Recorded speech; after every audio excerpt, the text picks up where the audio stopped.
अशाच नवनवीन घडामोडी पाहण्यासाठी आजच आपल्या तिरंगा न्यूज यूट्यूब चॅनलला लाईक करा, सबस्क्राईब करा, तसेच अनेकांना ग्रुपमध्ये फॉरवर्ड करा. संपर्क राजेश जेधे 9850 42 51 15. कोथरूड प्रकरणात मोठे यश, पोलिसांवरच दाखल झाली FIR. ब्रेकिंग न्यूज तिरंगा न्यूज. मी प्रतिनिधी विजय गायकवाड.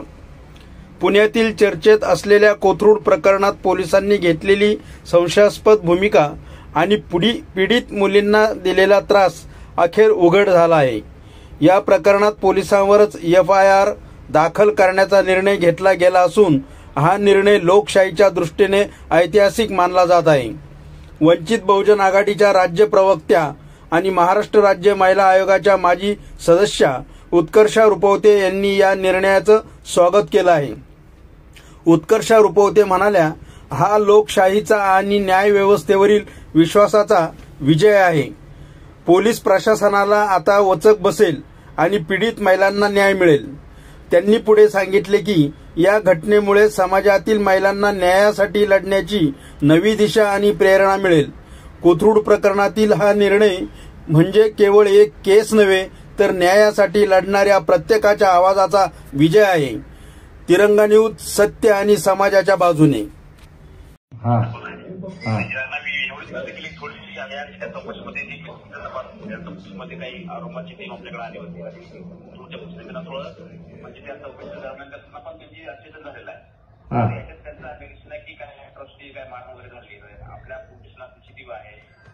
एक लक्षात घ्या, कदम ती 25 वर्षाची आहे. कुठला तरी पोलीस औरंगाबाद मधनं येतो आणि हे सरळ कोणाच्या तरी घरामध्ये घुसतात.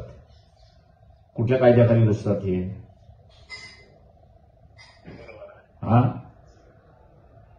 पोलिसाला लायसन्स तर दिलेलं नाही ना. त्याच्यामुळे FIR नोंदून घ्या ना, चौकशी होत राहील त्याच्यामध्ये. नाही 2 दिवस नाही, ताबडतोब झाली पाहिजे FIR. कदम 2 दिवस नाही, FIR ताबडतोब नोंदवल्या गेली पाहिजे. नाही तर मी त्यांना सांगतो तिथं धरणं देऊन बसा, FIR नोंदवा म्हणून. नाही, विनंती नाहीये, कायदा आहे. हो, कायद्याला असं विनंती नसते. कायदा आहे, सुप्रीम कोर्टाने तुम्हाला सांगितलेला आहे की ताबडतोब असणारे FIR दाखल करून घ्या. चौकशी तुमची होत राहील ना. FIR नोंदवायला सुद्धा पोलिसांचा रेजिस्टन्स का आहे?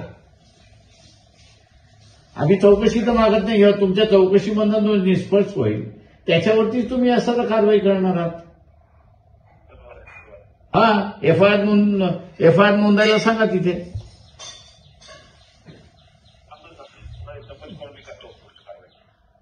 सुप्रीम कोर्टाला पत्र टाकू का आम्ही त्याच्यामध्ये? असे ऑगस्ट महिन्यामध्ये अवघ्या महाराष्ट्राने पुण्यासारख्या एका शहरामध्ये 3 युवती मुलींसोबत काय घडलं हे बघितलं. समाजकार्याचा कोर्स पूर्ण करून पुण्यामध्येच वेगवेगळ्या NGOs मध्ये काम करणाऱ्या त्या कार्यकर्त्या होत्या. पेइंग गेस्ट म्हणून कोथरूड सारख्या एका भागामध्ये त्या राहत होत्या. त्यांना त्यांच्या घरामध्ये अचानक पोलिसांनी धाड मारली. ज्याच्यामध्ये महिला पोलीस आणि पुरुष पोलीस कर्मचारी दोघंही होते. काही जण छत्रपती संभाजीनगर इथून आले असं सांगत होते आणि काही कोथरूड पोलीस स्टेशनचे अधिकारी असं सांगत होते.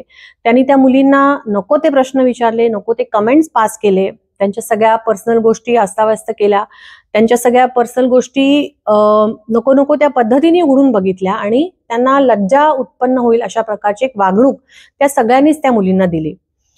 ह्या सगळ्या गोष्टींच्या मागे कारण काय हे जेव्हा मुली विचारत होत्या तेव्हा त्यांनी सांगितलं की काही दिवसांआधी छत्रपती संभाजीनगरवरून एक पीडित महिला त्यांच्यापर्यंत पोहोचली होती आणि तुम्ही तिची मदत का केली हा प्रश्न ते वारंवार विचारत होते. आता ही पीडित महिला कोण होती? छत्रपती संभाजीनगरचे एक रिटायर्ड पोलीस ऑफिसर यांची ती सून होती आणि माझ्या घरचे सासरची मंडळी मला त्रास देतात म्हणून मी पुण्याला पळून आले असं ती मुलगी सांगत होती. निश्चितच त्या मुलीला मदत करायच्या या हेतूने तिला एक दिवस त्यांनी त्यांच्याकडे आश्रय दिला आणि दुसऱ्या दिवशी सखी वन स्टॉप सेंटरला त्या पीडित मुलीला सोडून आल्या. त्याच्या 2 दिवसानंतर ही सगळी मंडळी ह्या मुलींच्या घरी घुसून त्यांना ह्या प्रकारची वागणूक त्यांनी दिली. मुलींचं म्हणणं आहे की त्यांनी जातीवाचक शिवीगाळ सुद्धा या दरम्यान मुलींना केलेली आहे. आता ह्या सगळ्या बेसिसवरती पोलीस स्टेशनवरती पण जेव्हा ते गेले तेव्हा त्यांना अवैध पद्धतीने त्या पोलीस स्टेशनवर पोलिसांनी डांबून ठेवलं. त्यांच्या लाख विचारण्यानंतर सुद्धा त्यांनी नीट कारणं ह्या मुलींना दिलेली नाहीत. हा सगळा घटनाक्रम झाल्यानंतर मुली जेव्हा पुन्हा घरी यायला निघाल्या तेव्हा त्यातल्या एक मुलीला घरापासून अक्षरशः 15-20 किलोमीटर दूर रात्री 12 वाजता पोलिसांनी भर रस्त्यात सोडलं. म्हणजे अशा प्रकारची वागणूक, जिथे पोलिसांनी खरं तर महिलांचं, युवतींचं संरक्षण केलं पाहिजे, तर ह्या अशा युवतींना पोलिसांनीच एका वेगळ्या पद्धतीची वागणूक देऊन तिथे पीडित केलं होतं. या सगळ्याच्या विरोधामध्ये जेव्हा मुली, त्या तिघी कार्यकर्त्या मुली कोथरूड पोलीस स्टेशनला पुन्हा गेल्या की ह्या प्रकारची वागणूक पोलिसांकडून आम्हाला मिळाली आहे आणि आम्हाला तुमच्या विरोधात गुन्हा नोंदवायचा आहे, तर पोलिसांनी अजिबात दाद दिली नाही. त्यांनी आपल्या मित्रमैत्रिणींना फोन केले. अनेक राजकीय कार्यकर्ते तिथे उपस्थित झाले आणि त्या सगळ्यांनी मिळून त्या पोलीस स्टेशनच्या बाहेर 2 दिवस सलग ठिय्या आंदोलन दिलं. रात्रभर ते आंदोलन चाललं. माननीय अंजलीताई आंबेडकर स्वतः तिथे त्या मुलींच्या बाजूनी भांडासाठी गेल्या होत्या. आदरणीय सुजातदादा आंबेडकर सुद्धा त्या मुलींची बाजू मांडण्यासाठी तिथे गेले होते. पण कोणाचंही न ऐकता पोलिसांनी दाद दिली नाही आणि FIR नोंद केली नाही. गेल्या अनेक दिवसांपासून या सगळ्या गोष्टीचा पाठपुरावा वंचित बहुजन आघाडीच्या माध्यमातून आपण करत आहोत. वंचित बहुजन आघाडीचे कार्यकर्ते, वकिलांची टीम ही श्रद्धेय बाळासाहेब आंबेडकरांच्या नेतृत्वाखाली त्या मुलींना न्याय कसा मिळेल, किमान एक FIR नोंदवली जावी की ज्यांनी पोलिसांवरती पण एक प्रेशर बनावं, ते पण उत्तरदायित्व त्यांना असलं पाहिजे, म्हणून एक प्रयत्न सुरू होता. आणि अखेरीस काल पुणे कोर्टाने एक निर्णय दिला आहे ज्याच्यामध्ये त्यांनी 8 लोकांच्या विरोधात FIR करण्याचे आदेश हे पोलिसांना दिले आहेत. त्या 8 पैकी 2 लोक आजही पोलीस दलात काम करतायत. त्यांची नावं ह्याप्रमाणे आहेत. प्रेमा पाटील, ज्या कोथरूड पोलीस स्टेशनच्या आहेत. श्रुती कडणे, ह्या देखील कोथरूड पोलीस स्टेशनच्या शिपाई होत्या. त्याचबरोबर छत्रपती संभाजीनगरहून आलेले अमोल कामटे, संजीवनी शिंदे, विनोद परदेशी आणि धनंजय सानप. धनंजय सानप म्हणजे ती जी पीडित मुलगी होती तिचे सासरे आणि सखाराम सानप, असे हे सगळे त्या FIR मध्ये नोंद झालेले आता लोक आहेत. त्याचबरोबर एक अशाही व्यक्ती होता की ज्या त्या प्रेमा पाटील बाईंच्या कोणतरी मैत्रीण होतात असं म्हटलं जातं. अशा 8 लोकांवरती FIR नोंद करण्याचे आदेश हे कोर्टाने दिले आहेत. आता ह्या सगळ्या लढाईमध्ये सर्वात जास्त मदत किंवा सर्वात जास्त सपोर्ट त्या मुलींना वंचित बहुजन आघाडीच्या सगळ्या कार्यकर्त्यांनी दिला आणि त्यांचं खरंच मनापासून कौतुक केलं पाहिजे. सगळे वकील जे त्यांच्या पाठीशी उभे राहिले आणि कायदेशीर लढाई लढण्याला मदत केली, त्या सगळ्यांचेही आपण इथे अभिनंदन केलं पाहिजे. बाळासाहेब आंबेडकरांच्या नेतृत्वाखाली ॲडव्होकेट अरविंद तायडे, ॲडव्होकेट परिक्रमा खोत आणि ॲडव्होकेट रेखा चौरे आणि अनेक त्यांचे सहकारी ह्या सगळ्या मुलींच्या मागे अगदी खंबीरपणे उभे होते, ज्यामुळे पोलिसांवरतीच आता FIR नोंदवायचे आदेश कोर्टाने दिलेत. खरं हे बघण्याजोगं आहे की आजकाल हे पोलिसांचं अति झालंय की संरक्षण करण्यापेक्षा जे पीडित आहेत त्यांना अधिक त्रास कसा देता येईल हा प्रयत्न कुठेतरी सुरू आहे. आपण बघितलं की भीमसैनिक सूर्यवंशी दादा यांच्या पण केसमध्ये, सोमनाथ सूर्यवंशींच्या पण केसमध्ये आपण बघितलं की पोलिसांच्या कस्टडीमध्ये मारहाणीमुळे त्यांचा मृत्यू झाला आणि ती केस सुद्धा पोलिसांच्या विरोधात नोंदवली जात नव्हती. पण शेवटी बाळासाहेब आंबेडकरांना स्वतः त्यांचं वकीलपत्र घेऊन तिथे उभं राहावं लागलं आणि आज पुन्हा कोर्टाने त्यांच्याही विरोधात कोर्टाकडूनच FIR नोंद करण्याचे आदेश आलेले, पोलिसांनी स्वतःहून कुठली कार्यवाही केलेली नाही.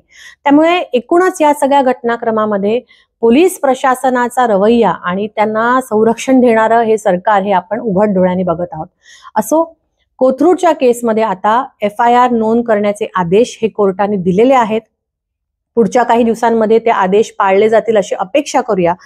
त्याचबरोबर एक महत्वाचा निर्णय त्या आदेशामध्ये असा आहे की जे भारतीय दंड संहितेच्या अंतर्गत अनेक कलमांमध्ये तो गुन्हा नोंद झालेला आहे, पण सर्वात महत्वाची मागणी जी होती की जातीवाचक शिवीगाळ झाली आणि म्हणून अट्रॉसिटी कायद्याच्या अंतर्गत सुद्धा गुन्ह्याची नोंद झालेली आहे.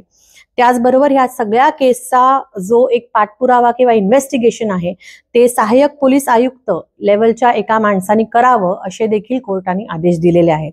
तर ह्या लढाईमध्ये आतापर्यंत आपण सर्व ह्या मुलींसोबत राहिलेलो आहोत, ह्या कार्यकर्त्यांसोबत राहिलेलो आहोत. वंचित बहुजन आघाडीच्या माध्यमातून यापुढे देखील जो काही न्यायालयातला लढा असो, रस्त्यावरचा लढा असो, आपण त्या मुलींच्या सोबत राहणार आहोत आणि त्यांना न्याय मिळेपर्यंत आपण त्यांच्या सोबतच राहणार आहोत. हा शब्द आपण ह्या निमित्ताने देत आहोत. सगळे कार्यकर्ते, सगळे वकील जे ह्या मुलींसाठी उभे राहिले त्यांचे आभार मानते. विशेषतः बाळासाहेब आंबेडकरांनी ह्या सगळ्या केसमध्ये अगदी बारीकीने लक्ष देऊन, आदरणीय अंजलीताईंनी मुली कशा आहेत, त्यांचा जॉब चांगला चालला आहे की नाही, घरी काही अडचण नाही ना, या सगळ्या गोष्टींमुळे याची विचारपूस सातत्याने केली. आणि आदरणीय सुजातदादांनी एक युवा नेतृत्व म्हणून त्या सगळ्या केसचा पाठपुरावा केला. यांचंही खरं इथे अभिनंदन केलं पाहिजे. पण फक्त ह्यावर आपल्याला थांबून चालणार नाहीये. अशा प्रकारच्या घटना आज महाराष्ट्रामध्ये वारंवार घडत आहेत आणि हे होऊ नये, किंवा जर होत असेल तर पोलिसांच्या विरोधातच काय तर सरकारच्या विरोधात पण कार्यवाही करावी लागेल. हे आपल्याला आता खूणगाठ बांधून घ्यावी लागणार आहे. धन्यवाद. जय भीम. अशाच नवनवीन घडामोडी पाहण्यासाठी आजच आपल्या तिरंगा न्यूज यूट्यूब चॅनलला लाईक करा, सबस्क्राईब करा, तसेच अनेकांना ग्रुपमध्ये फॉरवर्ड करा. संपर्क राजेश जेधे 98 50 42 51 15.